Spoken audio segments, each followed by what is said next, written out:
sienten inadecuados, se sienten muy incapaces, se sienten poco preparados y dicen, mire, no puedo hacerlo. Puedo entenderlo, pero permítame recordarle algo.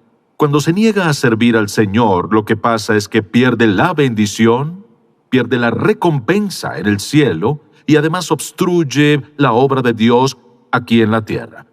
Bueno, el Señor Jesús lo sabía y por eso dijo en el capítulo 14 de Juan, el capítulo 15 y 16, que al irse enviaría al Consolador, el Espíritu Santo, que estaría en nosotros y sobre nosotros, morando en nuestro interior para siempre. Todos los que tenemos al Espíritu viviendo en nuestro interior, tenemos una ayuda que nos adiestra, nos da energía, nos equipa, nos da la sabiduría, conocimiento y entendimiento para hacer todo lo que Dios nos llama a hacer. ¿Recuerda la promesa? Dice, fiel es el que os llama, el cual también lo hará. Bueno, de eso les hablaré en este particular mensaje de hoy, porque una de las manifestaciones y una de las obras del Espíritu Santo es equiparnos para hacer lo que Dios nos llamó a hacer, y una forma de hacerlo es mediante dones espirituales. Y ese es el tema de este mensaje, el Espíritu Santo, dador de dones. Y este es un mensaje de la serie sobre el poder del Espíritu Santo en la vida del creyente.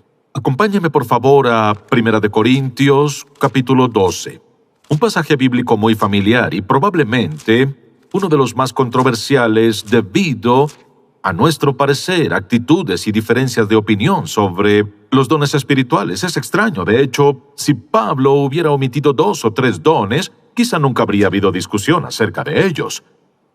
Pero como están aquí, como tenemos diferencias de opinión, en ocasiones la gente rechaza la idea y dice, no quiero nada que ver con eso, no quiero meterme en eso. No puede hacer eso y estar en paz con Dios. Escuche lo que dice leyendo en el primer versículo del capítulo 12 de 1 Corintios. Dice, no quiero, hermanos, que ignoréis acerca de los dones espirituales, es decir, debemos entender de qué se tratan. ¿Sabéis que cuando erais gentiles, se os extraviaba llevándoos como se os llevaba a los ídolos mudos? Por tanto, os hago saber que nadie que hable por el Espíritu de Dios llama anatema a Jesús, y nadie puede llamar a Jesús Señor sino por el Espíritu Santo. Y luego nos da 3 categorías. Dice, ahora bien, hay diversidad de dones, pero el Espíritu es el mismo. Y hay diversidad de ministerios, pero el Señor es el mismo. Y hay diversidad de operaciones o manifestaciones, pero Dios que hace todas las cosas en todos es el mismo. Pero a cada uno le es dada la manifestación del Espíritu para provecho, porque a este es dada por el Espíritu palabra de sabiduría, a otro palabra de ciencia según el mismo Espíritu, a otro fe por el mismo Espíritu y a otro dones de sanidades por el mismo Espíritu, a otro el hacer milagros, a otro profecía, a otro discernimiento de espíritus, a otro diversos géneros de lenguas y a otro interpretación de lenguas. Pero todas estas cosas las hace uno y el mismo Espíritu, repartiendo a cada uno en particular como Él quiere. Bien, aclaremos y distingamos entre varios términos. Primero, hablemos de la idea general del don del Espíritu. El don del Espíritu Santo es el don de Dios que habita en cada creyente para capacitarnos, empoderarnos y llevar a cabo los ministerios a los que Dios nos llama. Asimismo, el mismo Espíritu Santo nos ha sellado, dice la Biblia, hasta el día de la redención, es decir, fuimos sellados por Él para que estemos eternamente seguros. Ese es el don del Espíritu Santo. Luego, cuando habla de los dones del Espíritu aquí en 1 Corintios capítulo 12, se refiere a esas facultades especiales del Espíritu, esas capacidades especiales del Espíritu que el Espíritu Santo da a cada creyente con el fin de que lleve a cabo el ministerio o la obra a la que Dios nos llama.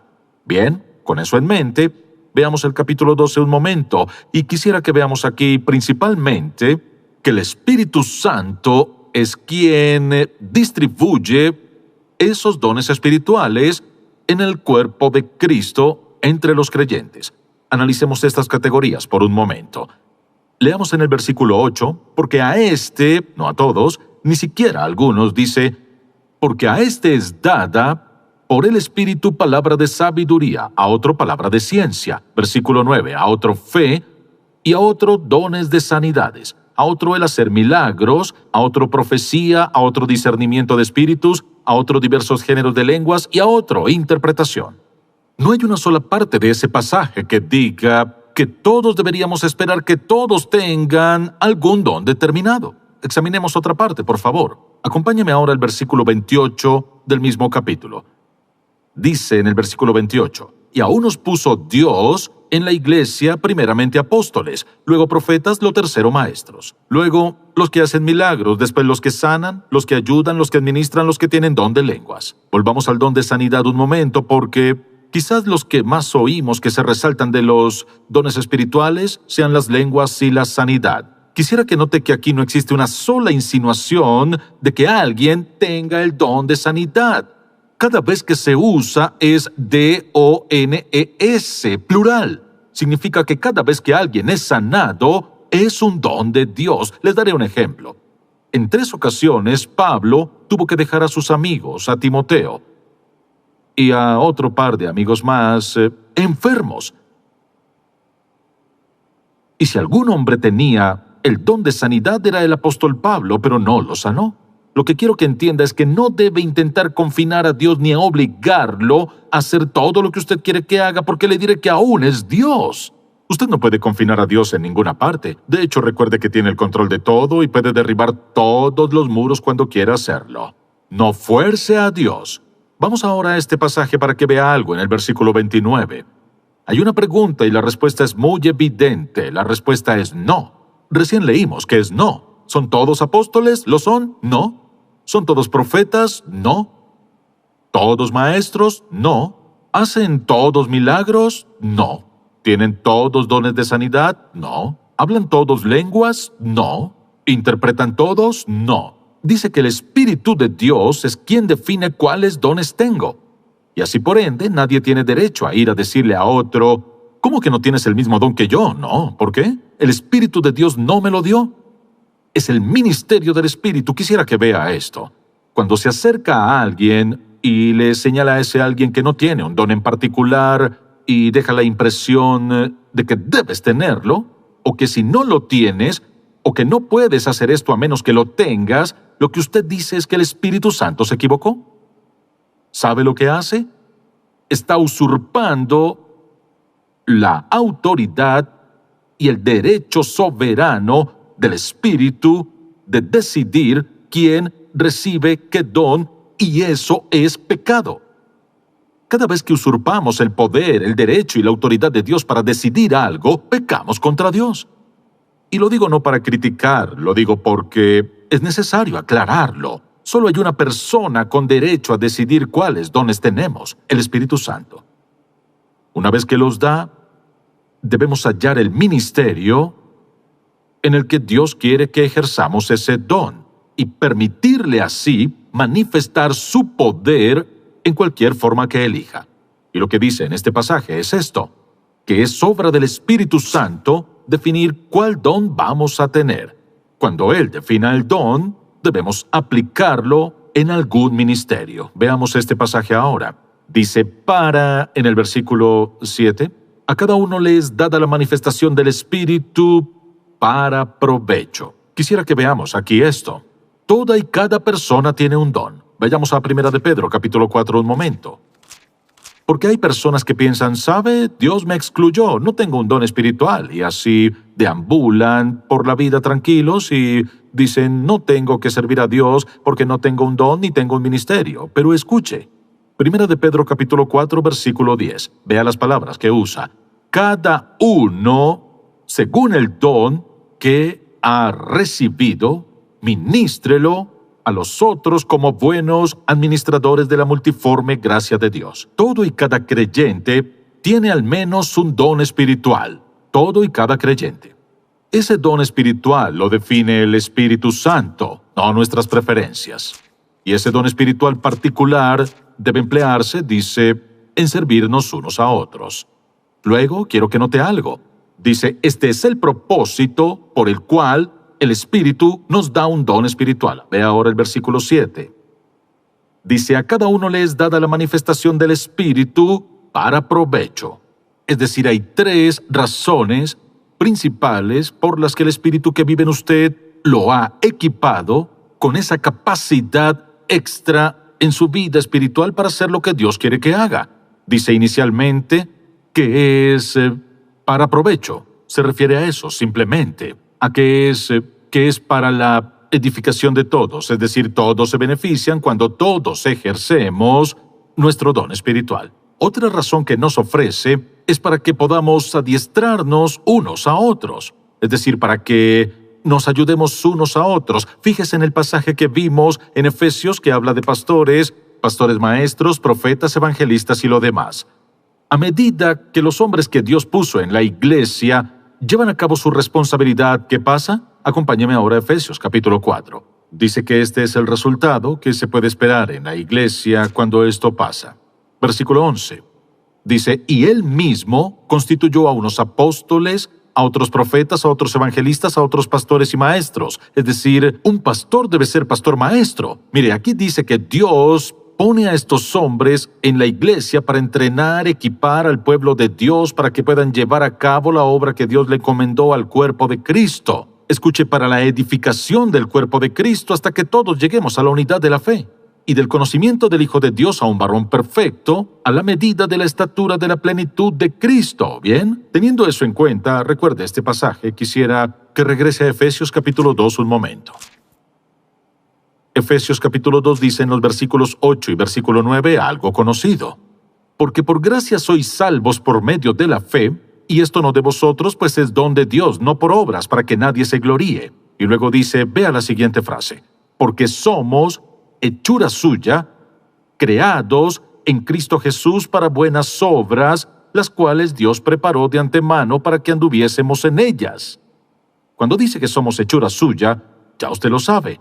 Significa que somos sus obras maestras, es decir, somos personas de notable excelencia, salvos por su gracia, limpios de nuestros pecados. Y Él está en proceso de conformarnos a la imagen de su Hijo, y mientras lo hace al ser morada del Espíritu Santo y al ser dotados de dones espirituales, debemos vivir nuestra vida momento a momento, día a día, sirviendo a Dios de alguna forma. Mire, venir a la iglesia o ir a la iglesia y sentarse a escuchar mensajes y dar dinero, orar e irse a casa, a seguir con su trabajo y hacer lo suyo sin Dios, sacando a Dios de su vida, excepto cuando está en problemas y lo necesita de emergencia. Debo decirle que está perdiendo todo ahora y cuando esté en el juicio de Cristo no habrá recompensa. ¿Se da cuenta de cuánto ha invertido Dios en usted? Cada vez que amanece, siente el placer del sol. Cada vez que llueve, es un privilegio estar ahí, o cuando nieva, y donde quiera que viva, todo a su alrededor lo ha invertido Dios en usted. Pero lo más grande de todo es que envió a su Hijo unigénito Jesucristo a morir por sus pecados y los míos. Y no solo eso, sino que vive en nosotros. Mire, Dios vive en nosotros en la persona y la presencia del Espíritu Santo para permitir que logremos y alcancemos todo lo que Él ha dispuesto para su vida y la mía. ¿Qué manera tan absurda de gastar su vida?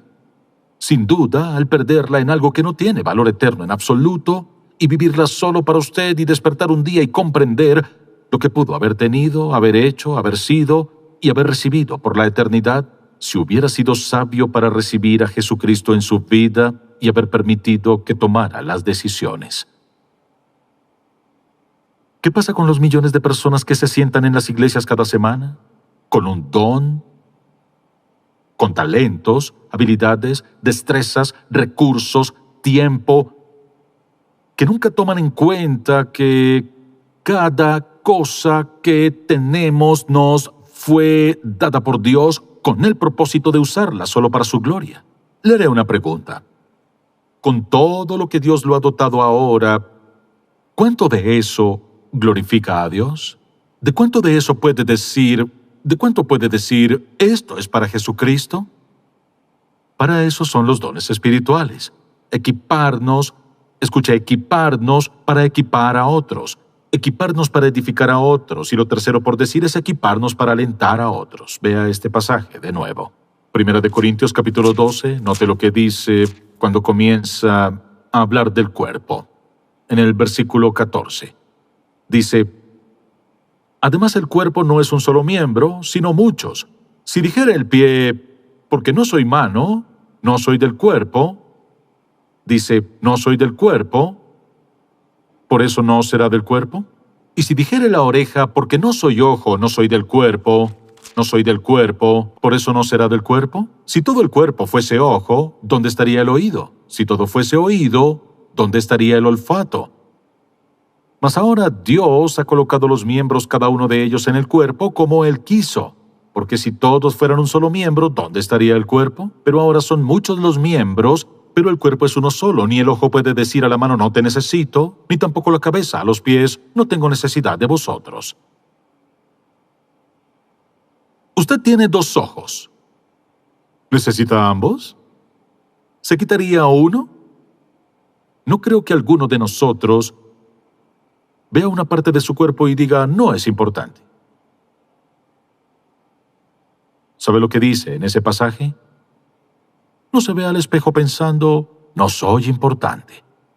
No se ve al espejo diciendo, no tengo ningún valor real para Dios. ¿Sabe lo que dice? Dice que todo y cada miembro es importante. Así como cada dedo de las manos es muy importante, cada miembro de la iglesia es importante. Y Dios tiene algo para que cada cual lo haga. Usted no puede decir que uno es más importante que el otro, ni que se puede prescindir de este. Y me pregunto cuánta gente, tal vez sentada en casa ahora, hace mucho que no van a la iglesia y dicen, no me necesitan ahí. Esa es su conclusión, no la de Dios. No necesito hacer nada para Dios, hay mucha gente para hacerlo. Esa es su conclusión, no la de Dios. Porque dice en este pasaje que nadie en el cuerpo tiene derecho a decir que no es importante o que otro miembro no lo es. Cada miembro siempre es importante. Y mientras se refrene por temor al fracaso, mientras se refrene por temor a sentirse incapaz, mire, toda persona que sirve a Dios con todo su corazón se siente incapaz en sí misma, como el apóstol Pablo. Por eso dijo que nuestra suficiencia es de Dios. Y por eso Cristo decía, les enviaré un consolador. Estará en, con y sobre ustedes como apoyo para siempre. Ni siquiera intenten salir a tratar de vivir la vida cristiana o a servirme separados de la presencia y el poder del Espíritu Santo. Tiene el Espíritu de Dios morando en usted, capacitándolo, equipándolo para hacer cualquier cosa que Dios lo haya llamado a hacer. Ya no hay excusas. Escuche lo que dice. El Espíritu Santo es el único que determina cuál don tenemos. Y su propósito al hacerlo no solo es edificar, sino animar y equipar, sino que el Espíritu está en nosotros y nos capacita con nuestros dones y talentos para conseguir un fin. ¿Se da cuenta de que Dios no ha dejado nada en nuestras manos? Aún la energía, el poder y la sabiduría para saber cómo es un don del Espíritu, la obra del Espíritu. ¿Acaso no dice el que os llama también lo hará? Piense en esto, Dios no nos ha llamado a hacer algo para lo que no nos haya dado los dones. En segundo lugar, no nos ha llamado a hacer una sola cosa para lo cual no asuma la responsabilidad de hacerlo mediante nosotros. Es decir, Él es el responsable de todos los recursos, todo el conocimiento, todo el entendimiento, toda la energía y todo lo demás que necesito para hacer algo. Es el responsable. Pero tengo una responsabilidad. Estar dispuesto a emplear, como dice en 1 de Pedro, capítulo 4, estar dispuesto a emplear esos talentos y esos dones en el trabajo del ministerio. Bien, 2 versículos que quisiera que vea. Segunda de Corintios, capítulo 5.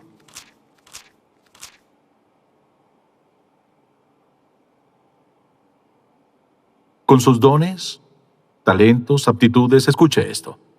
Segunda de Corintios, capítulo 5, versículo 10, dice, porque es necesario que todos nosotros comparezcamos ante el tribunal de Cristo para que cada uno, mire, no en masa, no nos va a decir adelante, Primera Iglesia Bautista.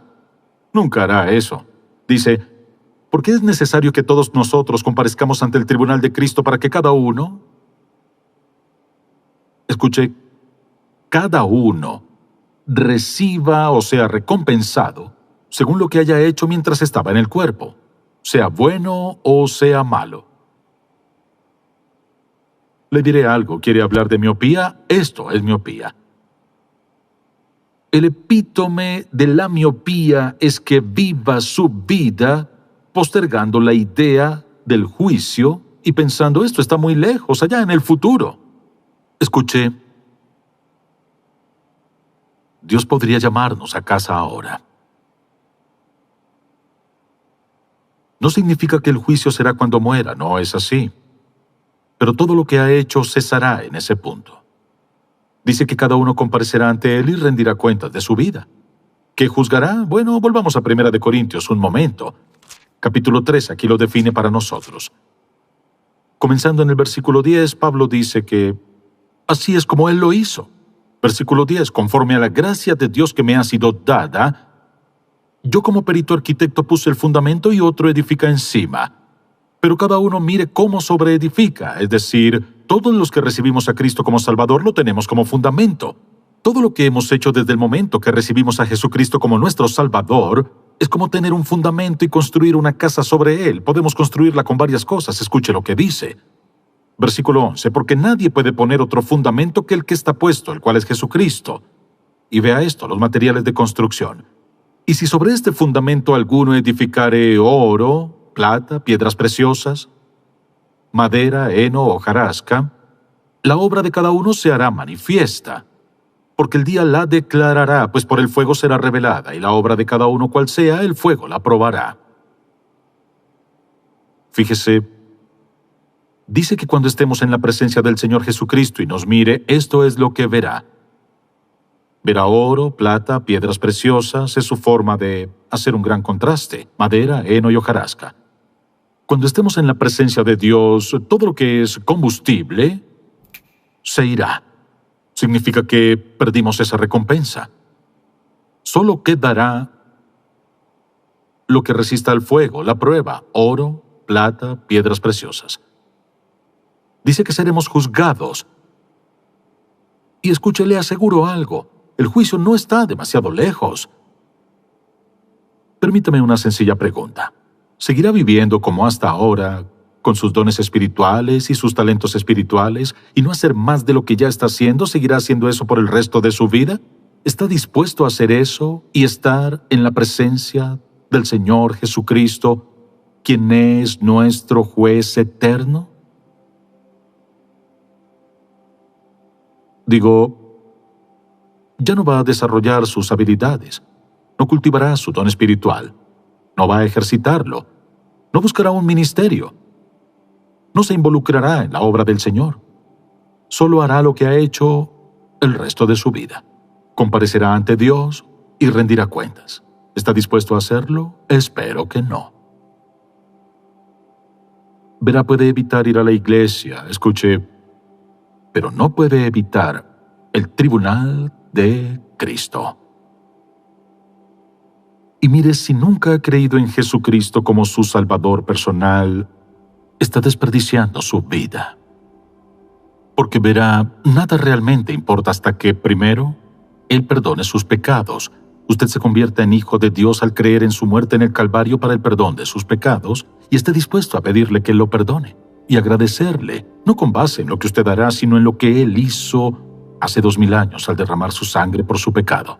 En el momento que invita a Cristo a su vida, lo recibe, desde ese momento el Espíritu viene a morar en usted y le permite llegar a ser y a hacer lo que le ha encomendado. Quisiera invitarlo a entregar su vida a Cristo. Si está dispuesto a hacerlo, puede orar así.